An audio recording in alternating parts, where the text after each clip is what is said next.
Chibaile vekule Mizo educational video part 3 teacher hun kan lo thleng le ta a tun tum kan video a chuan kan lo soita kan khan kum sa ni le som pakua bank PO le bank clerk exam a expected cut off mark kan lo be sei exact vel nge cut off mark niang tia kan boi thin kha kan clear hawanga kan en hawanga expected cut off mark ani wang hian be sei le enge ni tura kan ngai ang chi khania abik takin exam be tu de tana kan in prepare thiam nan te kan ria thiam the na na khatia mi thiam zok ten an chut khania atak tak ani lo ti kha clear tu te le en tu te pon in lo ria sak ka du ani ti chuanin cut off mark kan enanga nikum lama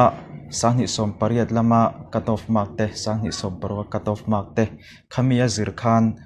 kumin sanghi le som pakua prelims le mains exam ate cut off mark kha anron analyze anon chok chuak ania kan clear hawin kan en ho don ani kum sanghi le som pariat nikum SBI clerk exam prelims b ka khan cut off mark hetiang hi nia cut off mark hi a category zirte hian ai anglo khop maya category kan ti chuanin category kan ti chuan ST kan ti te OBC kan ti te tin SC general kan ti te khatiang chi zong a category zir khan cut off mark hi in anglo thlu a chuba ka state wise zirte tikhan in anglo le vek boka chuwang chuan prelims b ka hian kuma khan cut off mark ain anglo thlo maya amero chu atheyang angin kan en ho don ani masabera chuan state wise in enila nikuma khanin avai kan en longa a lowest ka timaya assam nikum khan cut off mark a hian 51.25 ania prelims b ka prelims ka kan hrianga full mark kha za ania za 51.25 kha asama cut off mark ania chuanin asan na ber hi cut off mark san na ber hi delhi ania 71.75 ani state dang te hi chu 51.25 le 71.75 in kara hian anom vek ti na ni nikum prelims mark a khan state wise in ani chuanin category wise in an le chintaila category kan ti kha chuanin a cash nam angzong ani meng chu khata khan general hi 96 ania general ho chun sang thei khop mai cut off mark hi chuanin SC schedule cash hi 67.25 ania ST keima ani schedule tribe 60.40 kan claim bera hemi zinga hian join OBC hi 82.5 ani bokani general hi 96 ania ST hi 60.40 ani ST le general hi chu kan in thlau khop mai som thum le paruk ve line kan in thlau ani mak som thum parukin kan in thlau ani ole tura chuanin expected cut off mark prelims sang ni le som pakua SBI clerk exam b ka prelims kumin b ka hian cut off mark pe seite expected kan enanga general ho ta hian somsari pathum atang somsari pariat cut off mark an be seya OBC a hian 70 to 75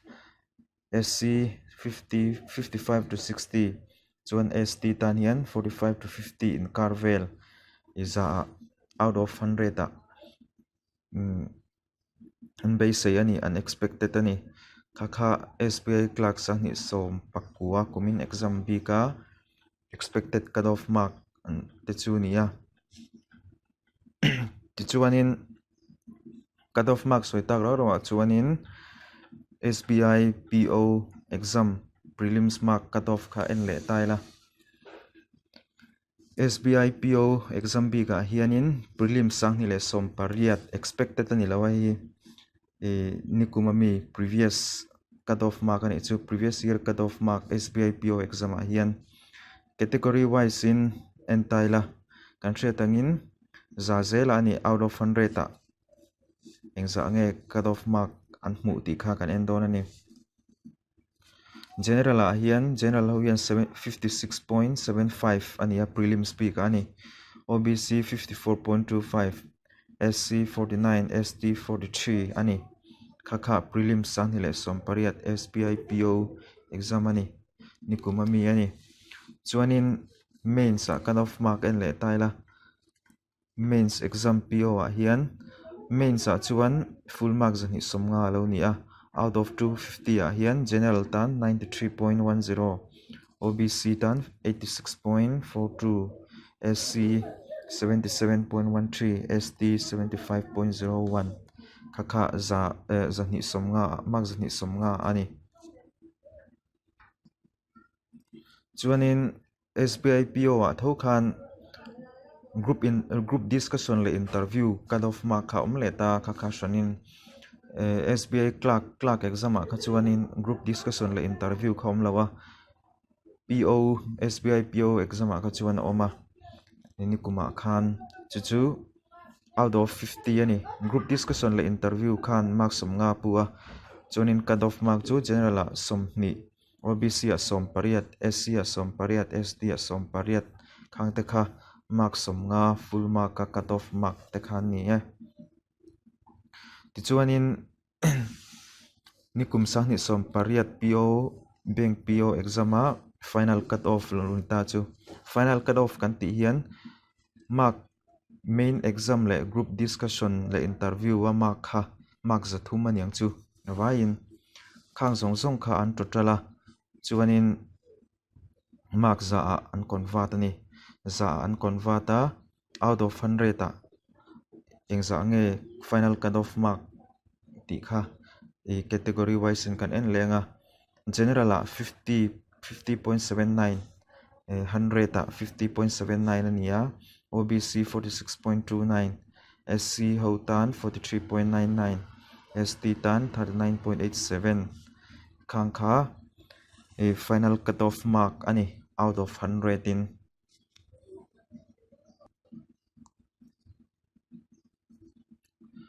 chuan expected cutoff mark prelims kumin sangni le som pakua SBI PO exam a khan exam tura hian exam tura hian June thla kan exam tura hian prelims speaker expected cutoff mark kan enanga category wise out of 100 expected kan ti hian base chawania expected cutoff mark kan chu dana hian nikum masa te sangni som pariat sangni som pasari sangni le som parup kan tiang si te khatianga cutoff mark ronin an enge cutoff mark om dana tangkhan claim in asang chho thata khatianga zir khan expected an low base aniang chu khatiang kha anon chu chuak ania hei hi atak tak ani lawa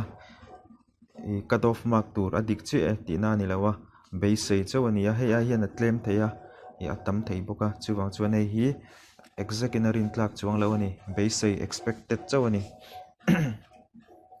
chuanin out of 100 a hian prelims speaker general tan somli le paruk tang somnga pakhat base a OBC a hian 43 to 48 SC a hian 37 to 42 ST 28 to 33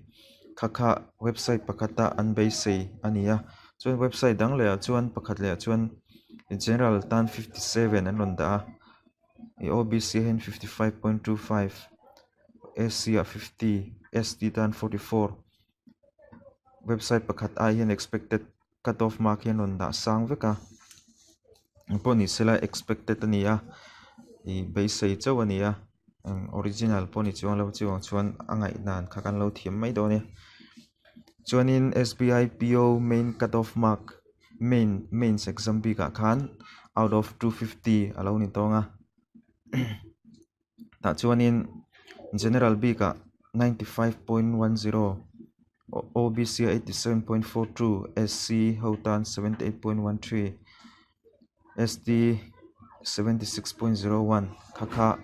SBI PO main exam khan cut off mark an bei se ni zani somnga ma zani somnga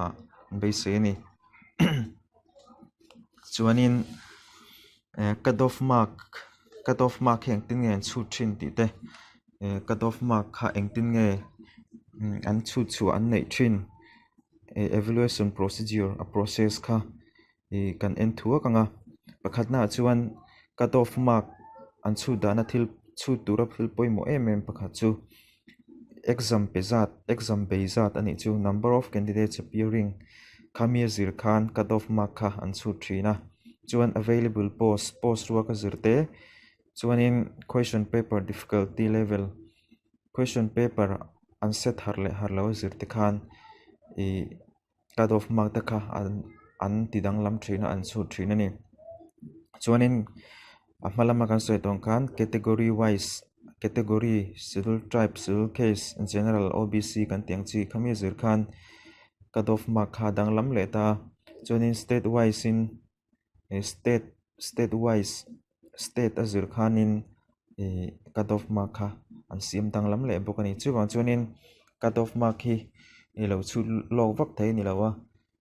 a formula pom tak lawa bank lampang hawin anron siam chop thin ni a chuanin ni china kan en tak zong ho po kha expected vekania ani kherl don lawa aya tammai te ayan tlem thut thei boka a mai ro chu exam be tu te tan kan lo rin lok thei nan le tlema enge ngai ruat na te be sei te alo om kha chuani in prepare the polo all sama chuanin previous year cut off mark te le kuminami expected cut off mark te kha karon tar langani ole khangzong kha tun tum Mizo educational video part 3 a kan video en ho thele kan thlir ho thei te chulo ni sela ni video le pek part 4 ani to dona pathian zara kandama kan ti chuak le the ni chuan Mizo educational video part 4 a chuan banking lampang tho bank clerk exam te mark distribution te kha kan zo to a cut off mark te tuna chuan bank POM o clerk exam kha kan lo zo ta kan lo tling ta a chuanin engzat nge kan hlo ang ti te kan hlo engzat nge ni ang chuanin engtin nge kan join ang ti te le banking a tho kha hlok le enge facilities te tha enge khatiang lampang chi a scope te khatiang chi te kha kan en hoin kan thlir ho le don ani tun truma tan chuan bye bye le vek photule